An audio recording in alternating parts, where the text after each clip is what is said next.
Today is Mother's Day, and I want to take a moment to honor mothers. And what I want to say is that moms come in all shapes and sizes and varieties. Some are stepmothers, some are guardians, some are grandmothers, some are neighbors who nurture the children of their neighborhood. Some are fathers who are mothering their children. So if you are a mom, in any way, if you consider yourself to be a mother in any way, I'm going to ask two things of you. First, would you just open your heart for a moment? And then would you stand so that we can honor you for the gift that you are to the world? So all moms of any variety, please stand. We want to honor you. Yes, we honor you.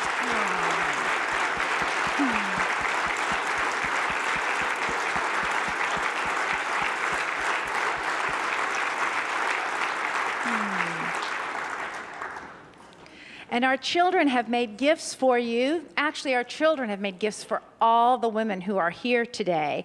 And a couple of weeks ago, they created special artwork, which we have reproduced for you. And let me just, so when you leave today, our teenagers, our Youth of Unity, are going to give each of you a special card. They're all different. And let me read a couple of them to you. This one says, "Mothers are the light of my life. I am so glad for the mothers all around the world." Some child, gosh. This one said, "Let Mother's Day bless you." This one just has a great big heart in the middle of it, and it says, "Happy Mother's Day." And on the back of every card it said, "This card was lovingly created by the children of Unity Church of Overland Park to honor the Divine Mother in everyone." So you'll have a chance to receive one of those when you leave today. So I was on Facebook not long ago, and I encountered this particular statement. It said, "Behind every great kid, there's a mom who thinks she's screwing up."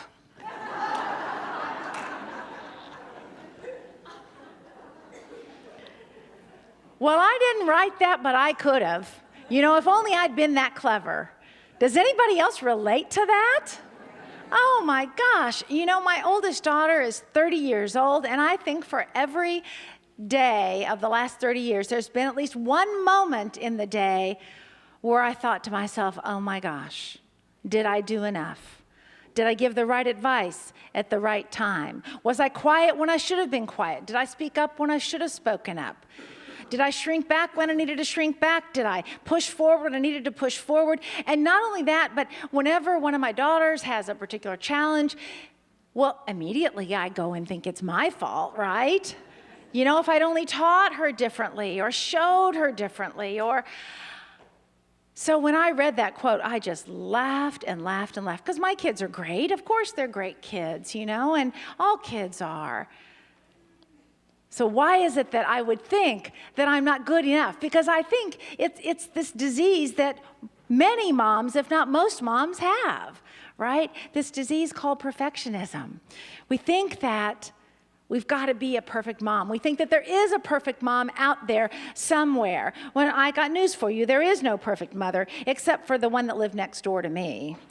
She was perfect. I'll tell you more about her just a little bit later. But I came in contact with a story by a woman by the name of Colleen Hubbard. Now, Colleen Hubbard wanted to be a super mom. She had 3 small daughters in preschool, kindergarten, and 2nd grade, all in 3 different schools. And she was trying to be the best mom she could be, and at the same time, she was a playwright, or she wanted to be a playwright. She was trying to finish a play that she could send off for this competition in Montana. But you know, one day it just got the better of her, and she just said out loud, she said, "Moms can't be playwrights." And that's what she was believing, that she couldn't do it all. And this is the story that she tells about that particular day, right after she declared that there was no way that playwrights could be successful moms or moms could be successful playwrights. She said, "Having almost convinced myself of this, I stepped woodenly out of the car to help my preschooler into her toddler car seat. She was happy and talkative, as always, filled with news of her busy day at the water table and the block area. She handed me a piece of crayoned paper, which I tossed on the seat beside me, barely giving it a glance. But while stopped at a red light, I took a moment to study the picture. A towering, vivid woman in a bright purple dress stood beneath a rainbow, her arms outstretched. She was taller than the trees in the picture and almost as tall as the yellow sun in the corner. She was smiling, a slightly crooked and zany smile. She looked like a woman I wanted to know. "Who's this?" I asked my daughter, thinking it was probably her teacher or a character from a story she'd read. "You, Mommy," she answered, as though I'd asked the particularly stupid question. Me. I was taken by surprise. My daughter hadn't drawn a tiny, tired, colorless mommy sitting in a car with red eyes and a stained shirt. She'd drawn a big purple mommy, reaching for the sun, the kind of mother who could write plays and books and raise her children and get through the winter and maybe even get to Montana. Despite my fatigue and burnout and low-lying depression, my daughter still recognized and drew the part of me that was creative and larger than life and lived in the world of imagination.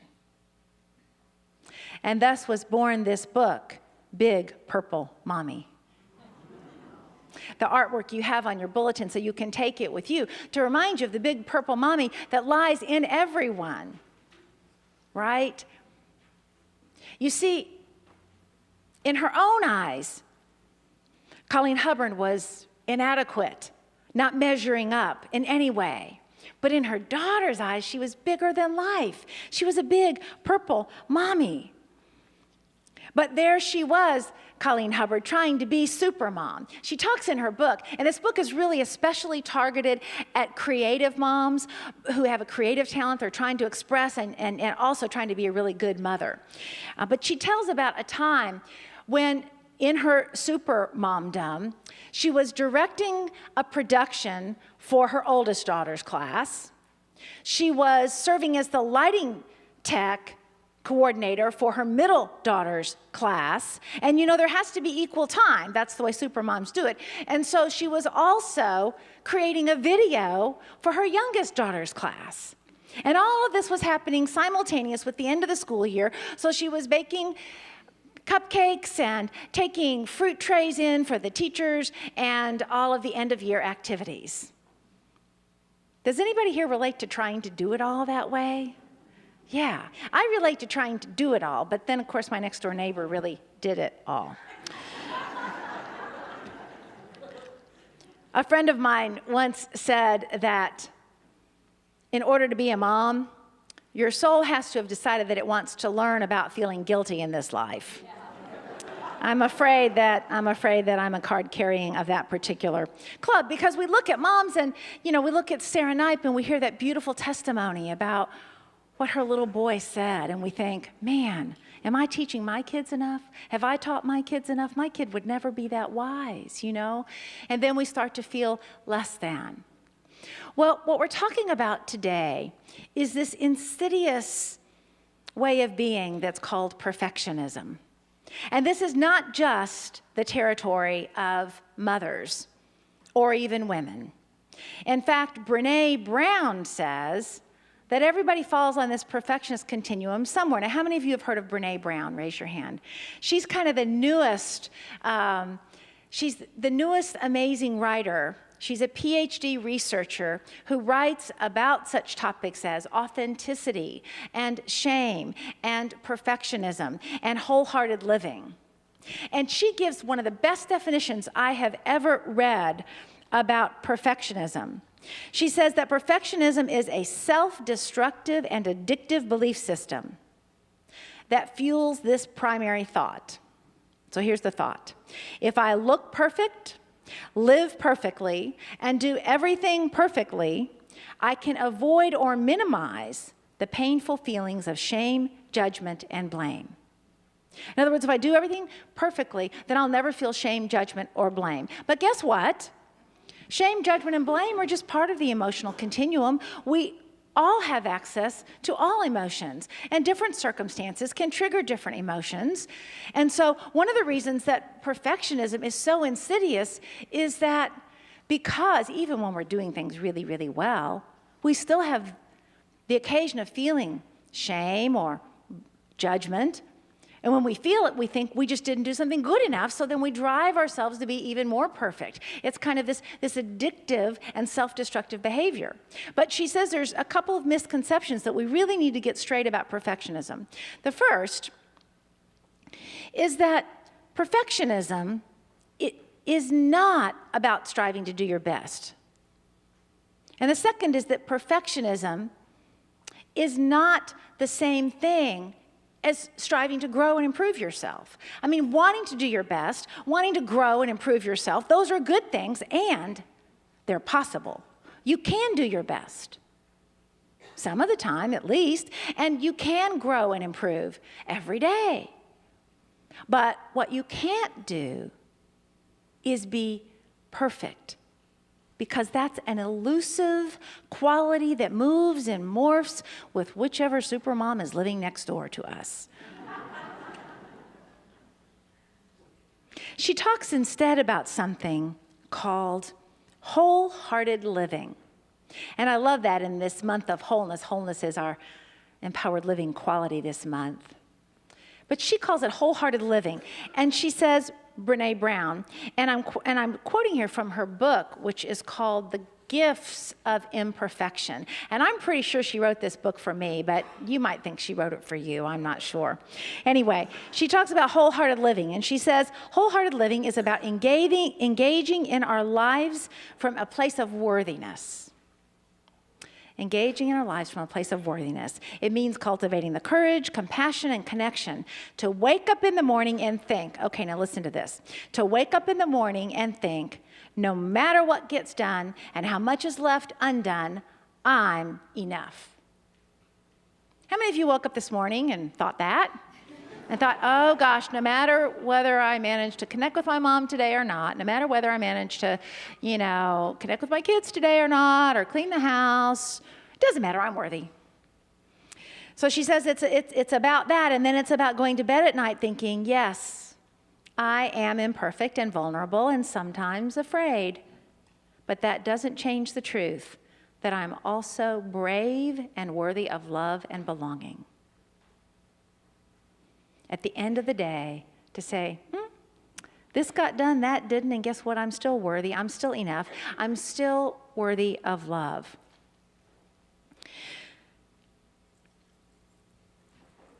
There was a time in my memory where I thought I'd achieved perfection. Yeah, I did. This was many years ago. It was right after my second daughter, Amanda, was born, so that would make it 26 years ago. And I mean right after. I was still on maternity leave, okay? It was right after she was born, and I received this great honor. I was living in Houston at the time, and I was named as one of Houston's rising stars. I was pretty, proud to have gotten that honor. I never quite figured out how it happened. I think my hairdresser recommended me, but in any case, I had this great honor bestowed upon me, and not only that, but they were going to do a photo shoot in a magazine. How cool was that? And so, remembering now that I've just had a baby, they send me, along with the art director who's going to do the photo shoot, to the swankiest store in town. At that time, it was called Tootsie's. I didn't shop there myself. And to pick out a dress, any dress that I wanted to. Well, there was not a single dress in that store that fit me. Not a one. I'm not sure even if I'd lost my pregnancy weight if there was anything that would have fit me there. I don't know who shopped in that store. But in any case, there was nothing. We tried and we tried and we tried. So finally the art director said, well, it really doesn't have to fit you. This one here, we can hang it on you and we'll just tie it together and back. So they did. tied it together in back, sewed, I was a banker at the time. They sewed up the slit down the front, and they sewed up the slit up up the top, and, it was a perfectly legitimate looking dress from the front at that point. So then we go into the hair and makeup, and they cut my hair, and they start to do makeup. Now, this was a black and white shoot. So I don't know if you're aware of this or not, but they do makeup differently for black and white shoots. So instead of being colorful and pretty, it was really just all gray. Just different shades of gray. On my face, I looked kind of like a zombie.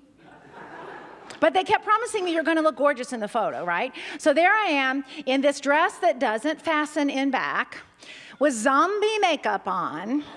But my hair looks good, and I've got great jewelry because they actually brought in jewelry from Tiffany's, and we had an armed guard there as we were wearing the jewelry. So, and then they took the pictures, yada, yada. And do you know that when that picture came out, I looked pretty darn perfect.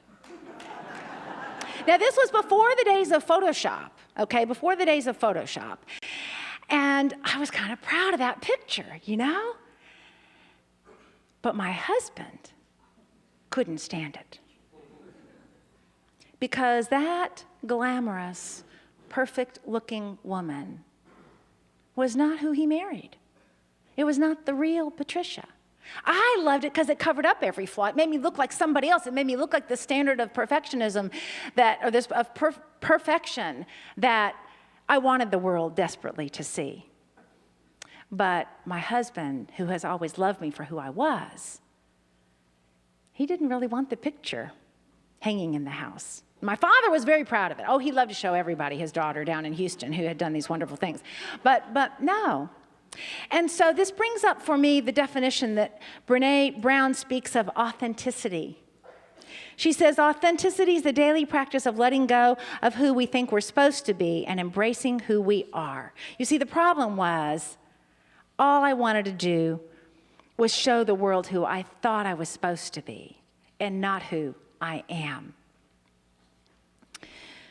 So now I want to tell you about this supermom that lived next door. It's the darndest thing. She had a daughter the same age as my daughter. And I mean, she just did everything right. You just imagine it, she did it. And one year she had this great birthday party for the girls. The girls were probably about 9 or 10, still dress-up age. So they were to come all dressed up. And then she had a stage built, like a walking runway in her living room. And the girls got to model their fancy clothes. And she videotaped them and gave them prizes. It was just awesome. I mean, that's just what she did. Every birthday party was like that, And so one year as Teresa got older, I talked to her about how I was so intimidated by my next-door neighbor.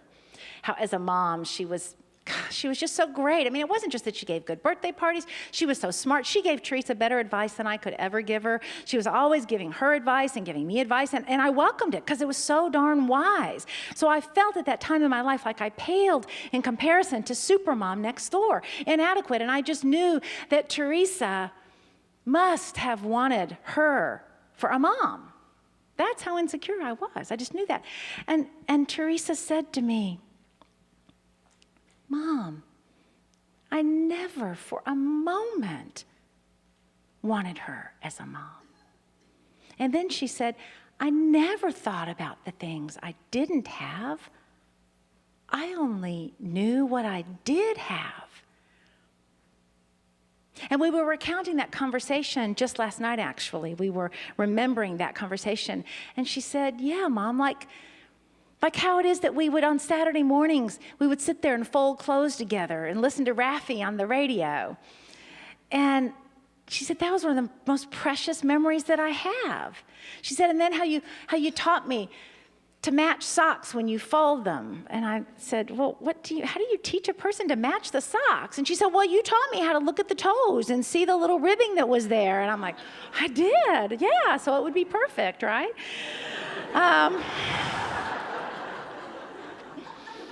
She didn't say that. She said, or how we'd make blueberry muffins on Sunday mornings. That was before I became a minister. She said, I never really liked the blueberry muffins so much, but I love that we did it together. And those are the memories that she did have. And that's true of every one of us. You see, for her, I was the big purple mommy. And what I realized about what she said about how it is that we can focus on the things that we did do or the things that we didn't do. You know, I think about my own mom, and she never asked for much. And for years, I was just really plagued by the one thing she did ask for, I couldn't do. We never made it happen. She wanted to take a trip with her 2 daughters and her daughter-in-law, and somehow we never made that happen. I don't know why or how. I guess it was because we had small kids and we couldn't get away. And, you know, so I used to feel so bad about how I didn't show up for my mom the way I wish I had. But you know what? Teresa's right. Instead, I can think of the times that I did show up for my mom. And you can think of the times that you did show up for your kids. And so on Mother's Day, this Mother's Day, I want to invite you into an action step with me. I want to invite you to look around at a mom somewhere. And it may be a biological mom, or it may be a neighbor that you know that just nurtures people. And find just a small, seemingly inconsequential memory or observation and share it with her. Like if I were going to do this, I should call my friend Jill. Who, you know what Jill did? I thought this was the coolest thing for her son. He was born right around Christmas time. So she let him pick any day in the whole year as his birthday. And every year they celebrated that day. He picked it, and that was his birthday. I guess they did something around Christmas too. I don't know, maybe not. But his real birthday was sometime in the summer. And I should call her and just say, you know, Jill, that's just one of the little things you did as a mom that so touches me. You know? Or maybe I think of, you know, I could dwell on the times that my mother wasn't able to show up, or I could dwell on the times that she was. And I think back how we used to wrap Christmas gifts in the basement. I mean, that was just a precious memory for me, still is. I love to wrap gifts. If you want to wrap gifts, come sit with me. We'll wrap them together. It's so much more fun with somebody else. And I just carry that with me. And my youngest daughter was at the first service today, and you know, until that service, she never knew that, you know how in Unity we have heart math techniques, and we go into our heart space, and sometimes to expand our heart, we'll ask you to think of something that you deeply appreciate, or someone you deeply love, or an experience that really just opens your heart. And every time we do that, I have the same recollection. I recollect and imagine holding Amanda in my arms right after she was born. But until that service, I'd never told her that. You see, these are the little things. These are the things that you do, not to focus on what you don't do or what you maybe didn't measure up, but what are the things that you see that others do for you or that you do for them. Mother's Day is an opportunity to notice that for people. It's not about being the woman in the magazine who is too perfect to ever get to know and be vulnerable with. It's about being the big purple mommy. The vulnerable imperfections are what actually allow you to build the connections of real, authentic relationships. You know, my wish for you this day on Mother's Day is that you will find a way to celebrate Mother's Day. I know that it's hard. I know that on this particular day, in this room, there is the gamut of emotions. I know that some of you would just give anything for another moment to be with your mom who's moved on. And some of you have children that you can't be with, and perhaps they've moved on as well. And others of you never had children, even though you wanted to have children. And I know that Mother's Day brings up just a panoply of emotions. But here's the truth about mothers. The essence of motherhood is the love of God. And in that regard, every one of us, male and female, has the opportunity to shine that nurturing, mothering love on others and to notice it when we see it expressed in others. And so I invite you to find a way this Mother's Day, to celebrate love as others demonstrate it and to celebrate it as you demonstrate it. And my wish for you is that, as Brene Brown says, that when you wake up tomorrow morning, you're going to wake up and say to yourself, you know what? No matter what does get done today or doesn't get done today, I am still worthy. And that when you lay your head on the pillow tonight, no matter how you did show up or no matter how you didn't show up, you will still know that you are enough. You will still know that you are worthy of love and that this world is a better place because of you. Happy Mother's Day.